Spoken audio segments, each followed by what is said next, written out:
Exercice numéro 1.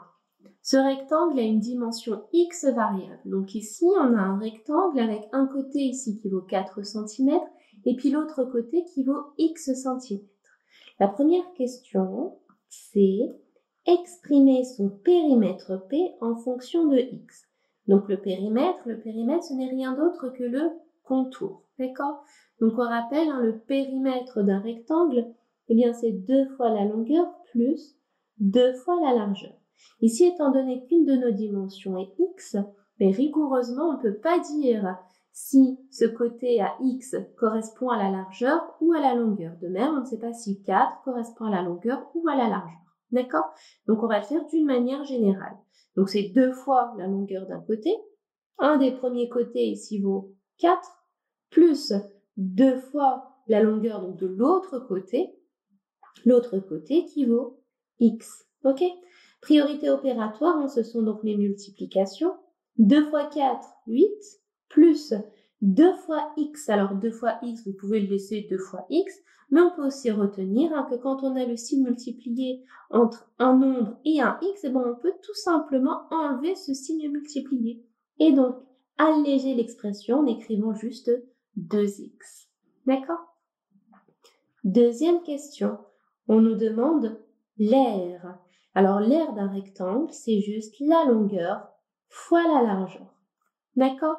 Alors ici, encore une fois, je ne suis pas sûre de qui est la longueur, qui est la largeur. Donc, dans ces cas-là, eh bien, ce que je vais faire, je vais multiplier mes deux côtés. Premier côté, eh bien, c'est 4. Deuxième côté, c'est x. Je n'ai qu'une opération ici, 4 fois x. J'ai un signe multiplié entre 4 et x. Eh bien, je peux l'enlever. Pour alléger mon expression, je me retrouve donc avec une aire en fonction de x qui est égale à 4x. Troisième question.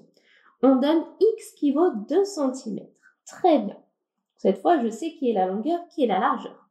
Si x vaut 2 cm cette fois, mon côté le plus long, c'est celui à 4 cm, d'accord? Donc, ce sera ma longueur. Et donc, la largeur, ce sera justement ce petit côté ici à 2 cm. Bon.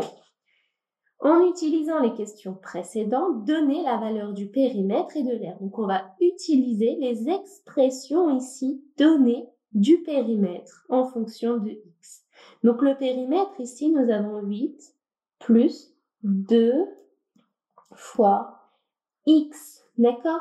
Notre x apparaît là. Ce x ici, eh bien, c'est le même que celui-là. Et qu'est-ce qu'on nous dit? On nous dit que x, il vaut 2.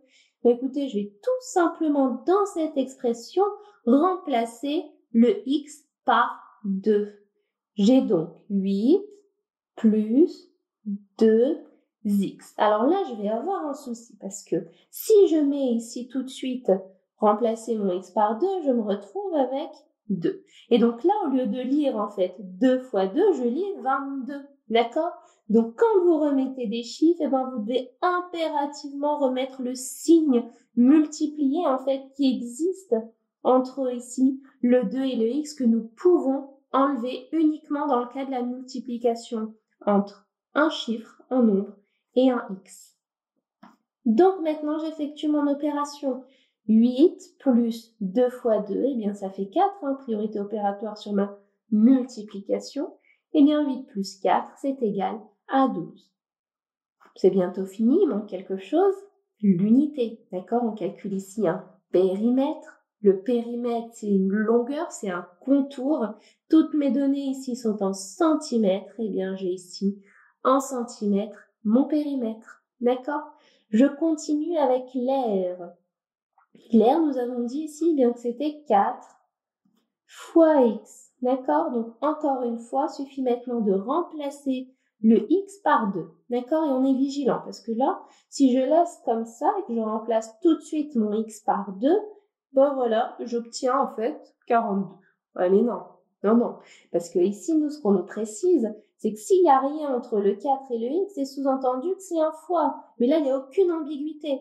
Alors qu'ici, si je ne mets pas mon signe multiplié, il y a une ambiguïté. Donc, on n'oublie pas de mettre le signe multiplié. Ok? 4 fois 2, du coup, c'est égal à 8. C'est bientôt terminé, j'ai besoin de mon unité, d'accord? Ici, mes longueurs sont en centimètres et puis on n'oublie pas que les aires sont données en centimètres carrés en mètres carrés, donc on n'oublie pas le carré. Allez, on continue. 4e question. Même question maintenant pour x qui vaut 5 cm. D'accord? Donc là maintenant, x vaut 5 cm. Donc cette fois, c'est pour ça que tout à l'heure on précisait, on ne sait pas qui est réellement la longueur, qui est réellement la largeur. Parce que vous voyez maintenant avec x qui vaut 5 cm, ce côté inconnu devient notre longueur. Allez, le périmètre, donc c'est 8 plus 2x, donc c'est 8 plus 2 fois 5. D'accord? Priorité opératoire pour la multiplication. Donc 8 plus 10, c'est égal à 18 cm. Et puis l'air, on procède pareil. Donc l'air, c'était 4 fois x. Donc c'est 4 fois 5, ce qui fait donc ici 20 cm. Et je n'oublie pas ici le carré.